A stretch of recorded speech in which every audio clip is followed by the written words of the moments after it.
আজকে আমি একটা গুরুত্বপূর্ণ একটা ভিডিও এলাম মুসলমানের জন্য।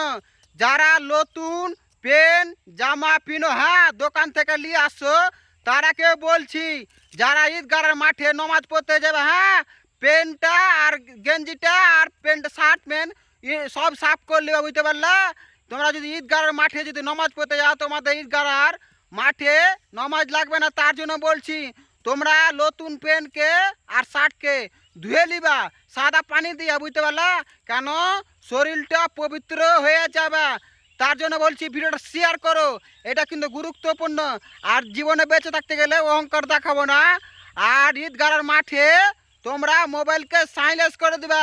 তোমরা যদি সাইলেন্স যদি না করো হ্যাঁ তোমাদের নমাজ পড়া ডিস্টার্ব হবে আর 10টা ভাইয়েরও ডিস্টার্ব হবে। তার জন্য বলছি এটা ভিডিওটা সবাই শেয়ার করো। আমি কিন্তু এটাই গুরুত্বপূর্ণ ভিডিও ছিল।